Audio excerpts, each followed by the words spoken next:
Hey everybody, Nick here, and today I got a review for you of this little guy right here. This is the Ferrum Forge Prolix pocket knife. First off, full disclosure, this guy was handed to me by the manufacturer. I tell the full story in the disassembly, but long story short, I bumped into Elliot from Ferrum Forge, and among other things, he said, "Hey, have you got a Prolix yet?" I said, "No, I haven't yet." He reaches into his pocket, hands me a Prolix. And as reluctant as I am to take a knife out of somebody's pocket, apparently he had like 4 others, so you know what, it kind of works out, right? But nonetheless, they know, as always, I'm going to talk about the good, the great, the bad, the ugly. It might be a gem, might be junk. They still did hand it along. Nonetheless, we have to assume this is the very best quality controlled one of these guys ever, considering that the maker of the knife literally had this in his pocket. And I'm going to do my best not to let this affect the nature and quality of my review. Next thing, let's do some size comparison. We'll do a couple of different rounds of size comparison. First off, against the usual suspects here, the Spyderco Delica and the PM2. And what we see here is that the blade length on this guy, the sharpened length, is just around Delica territory, maybe a little bit lower than that. And the overall size of the knife, though, it feels a little bit smaller. Right, and then here it is against the Ontario Rat number 2.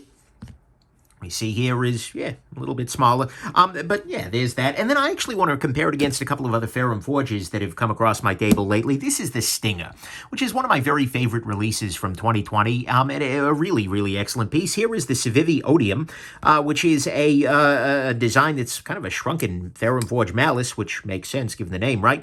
But this is done through Civivi rather than through Ferrum Forge. And then here it is next to the Ferrum Forge Archbishop 2.0, I believe. Their Pro Series version.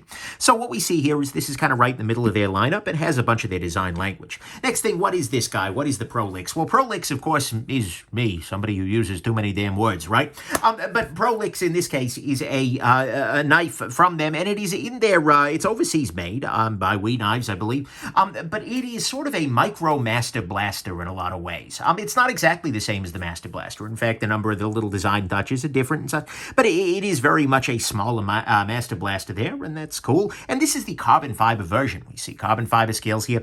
This was originally sold through Ferrum Forge. It was a limited run that is sold out at the time of filming. But there are other versions that are freely available in production. This was $110. The other versions are $90, and they're available in black, tan, and green G10, at least at places I looked immediately. There may be other colorways elsewhere. Those are the ones I found.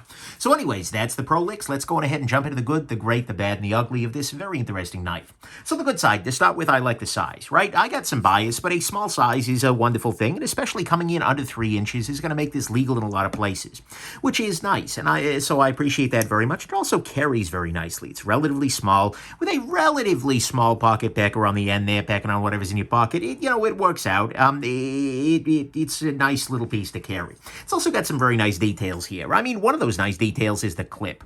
This is a pro move, so to speak. You see how the clip here is not only countersunk, so it's underneath it, or it's built into the carbon fiber scale, so to speak, or milled in, I suppose. There's a hole for it. And then the screw in the clip is also sunken in there, which is cool.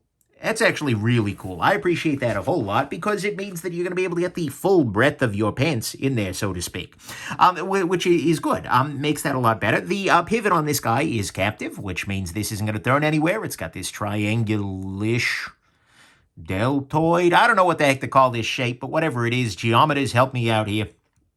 Whatever this shape is here, it's good, and it keeps the pivot from spinning, except this part, which you want to spin before disassembly. And it has a very nice disassembly here. It is overall a quite nice piece. And you also do have the option, by the way, because of this hole, to flick this guy open. I am not a particularly great flicker, but at the same time, it works pretty well. Next thing, action on this guy is good. What we do here is put this guy down, put my hand down. There is no wrist action here at all.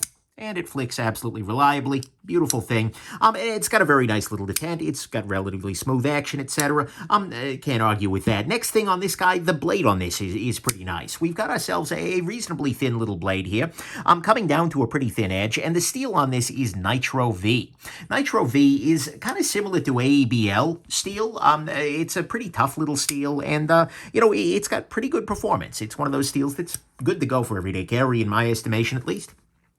Got a nice thin edge, and it's got a Wharncliffe style blade. By the way, I say Wharncliffe style rather than Wharncliffe because what we see here is there is actually a little bit of curvature to it. It is not a, I just had a real Warnie on my table. It was just like a thump Wharncliffe.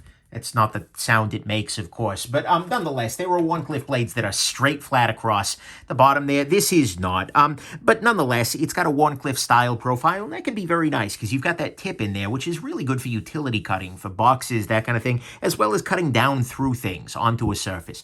So Warney blades are very nice, and I generally tend to be a fan of them. So there is that, and to me, all that's the good is that it's got a nice thin blade here with a nice blade profile. It's got a very, very nice action here. It's got some very nice details and a nice small size. On the great part, the ergonomics of this, they're good, right? It fits very well in the hand. This has always been one of Ferrum Forge's biggest strengths, right? Even the clip, which is maybe a little...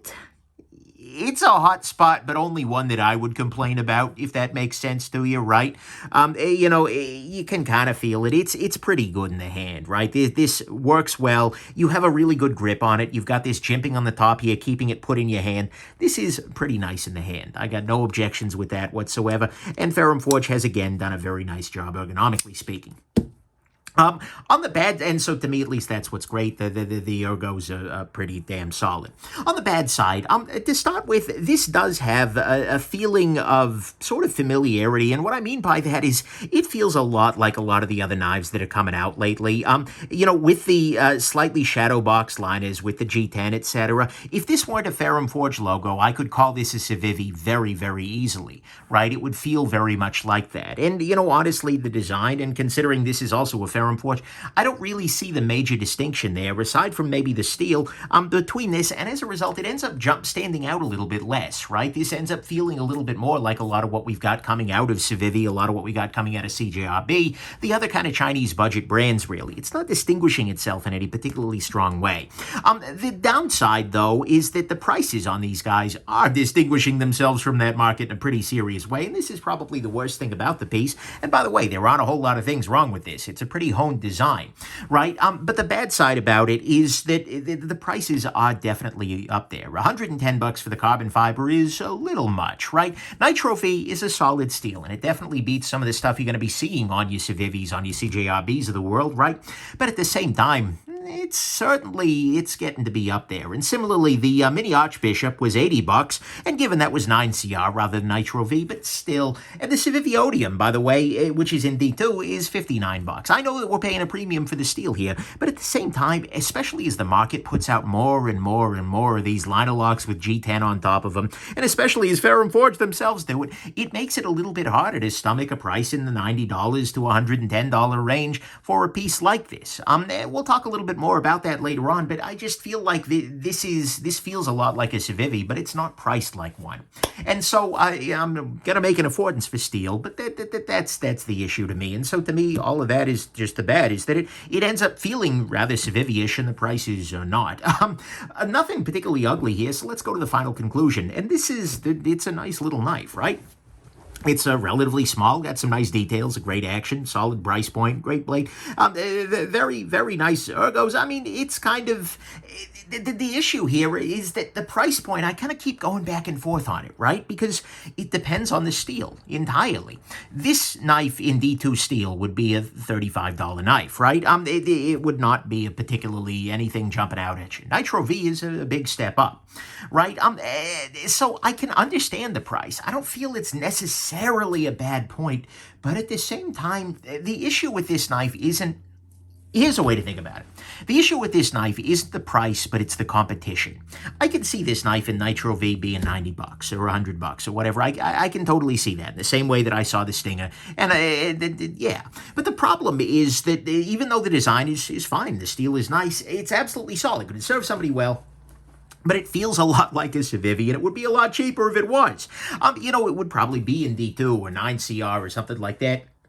But in a world where the $20 to $60 range has so much churn, including designs from Ferrum Forge, it gets harder to be excited about another, kind of flip a liner lock sort of thing built by Civivi, effectively, right? Even with that steel upgrade, it's just hard to really get my the blood rising, so to speak. Is that good?